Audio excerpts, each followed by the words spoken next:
Hello and welcome into a special edition of the Inside Nebraska podcast. I am Greg Smith, senior recruiting analyst, and I am joined by a very special guest, Rivals national recruiting analyst, Rivals national recruiting analyst, Clint Cosgrove. If I could not get that out, as we were just joking about me not stumbling over things, I jinxed myself. But we are here, Clint, to talk about a very special day for Nebraska, as Nebraska has just landed Rivals 100 four-star athlete Malachi Coleman. First things first, Clint, how are you, man? Hey, I'm fantastic. In Lincoln, Nebraska, and what a big day for Nebraska football and Nebraska fans, man. Yeah, they got a good one today.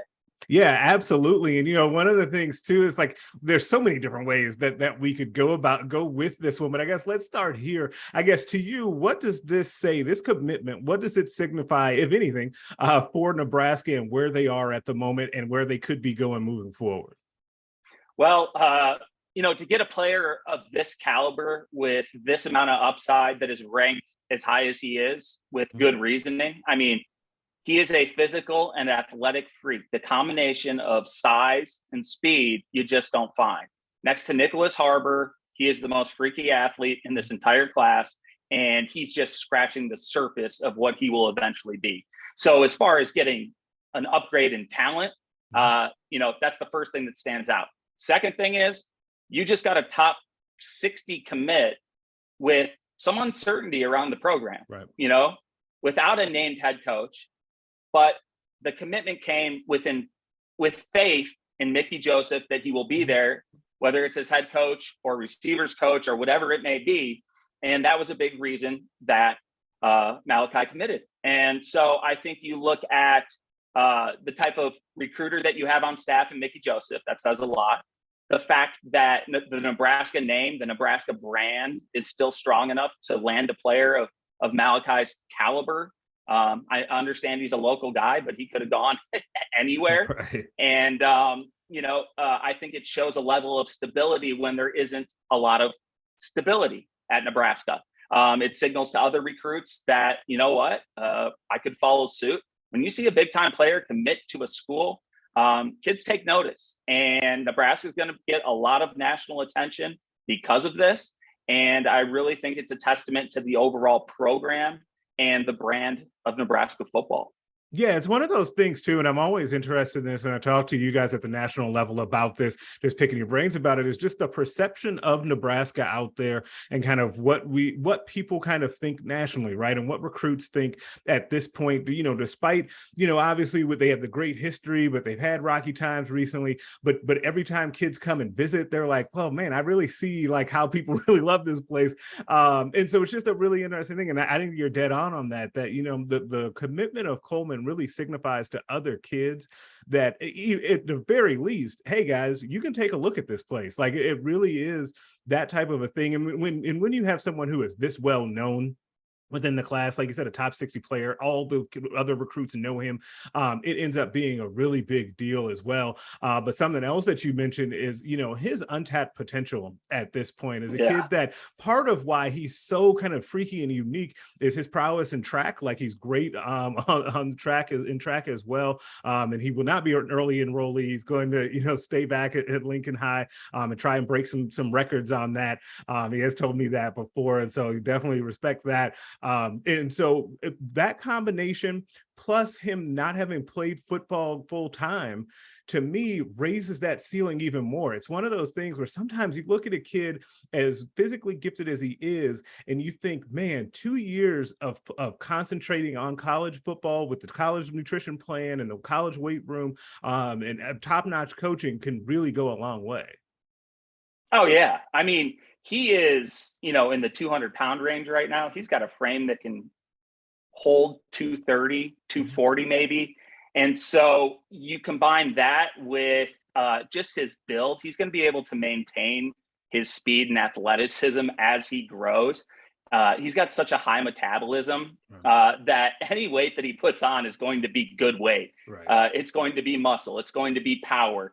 And to look at how talented he is right now while still growing into his body, and to have the speed that he has, it's just, you don't see it. It's very, very unique, because body control and body mechanics are such a big part of, developing as an athlete. There's a lot of guys who are dominant at the high school level, but they're stiff, and it just doesn't translate to the next level. Yep. Malachi, while still growing into his body, has shown that he can do a little bit of everything, and he has great body control. So, like you said, untapped potential. The sky's the limit. He can play anywhere. I mean, he's been offered as a defensive back, a receiver, a D end, an outside linebacker, a tight end. I mean, there's no telling what he can do. And if he could end up playing multiple positions, throughout his career. And so I just think that's what makes him so valuable outside of the size, speed. But then you also look at the ability to overcome adversity. Anybody who knows his story knows that he has knocked down walls over and over again. He never takes no for an answer. He always bets on himself, and he has an incredible level of grit. And when you're projecting success, the ability to overcome adversity and to have grit and to keep going when things are hard, when you have the talent that he has, the chances of success are very high for Malachi Coleman. Yeah, absolutely. And one of the things too is now we're talking about his position a little bit after Nebraska has landed four-star athlete Malachi Coleman, is that for me, I think he ends up being a receiver, at least to start off with, as, kind of Mickey Joseph has led that recruitment and has been involved and, kind of going back to his official visit to Nebraska in the summer. He was here across town with some of the other guys that are now actually in the class at wide receiver. Amari Miller, Barry Jackson were both here on official visits that weekend, and now all three of them are in the class along with Jaden Doss. So I definitely want to get your thoughts on this, because to me, it's not a surprise what Mickey Joseph obviously is doing with that wide receiver room. But what do you think just about that overall group that they now have on the way to Lincoln? Because I've seen now 3 of the 4 play in person, just haven't been to Louisiana, even though I'm supposed to be down there, but I'm not going to go on a rant. I've seen 3 of 4 play, and they're great.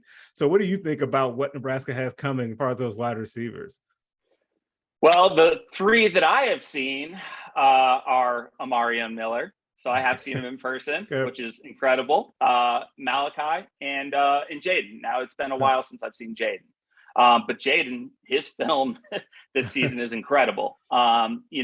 He is having a big time year. He's a big body and he's faster than you think. Yeah. So I really like him. Amarion, I mean, he could be at LSU, and he chose to go to Nebraska. Right. And he's a special talent. I saw him at the Pylon 7-on-7 national champions, and he was out there mossing dudes. And then you add Malachi into the mix, who's kind of the combination of all of them.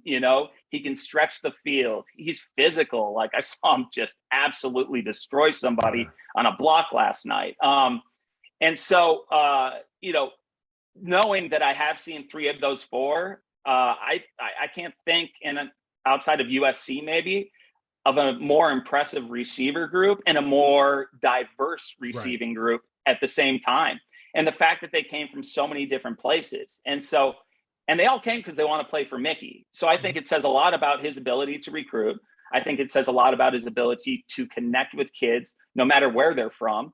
And it says a lot about his ability to coach receivers. I mean, they see that he's coached Justin Jefferson, Jamar Chase. People forget about Terrence Marshall's in the NFL too. Those guys, all 3 of them played for Coach Joseph. So he's got a little bit of an idea of what he's doing, not only on the recruiting trail, but as far as receivers go. And, the receiving group, obviously this year, there's been a standout that came because of Coach Joseph. But there's about to be a massive upgrade as a group. That room's going to be very strong, and it's going to be very competitive. Yeah, absolutely. And that's one of the things that will be really fascinating to watch, kind of spinning it forward once we get there, when all of these guys get on campus. But for today, of course, the big news of the day, Nebraska lands Rivals 100 4-star athlete Malachi Coleman. I am Greg Smith. Make sure you check out everything over at Inside Nebraska at nebraska.rivals.com. Continued coverage of this big news for the Huskers. Thank you so much, Clint, for hopping on. And we will catch you guys later.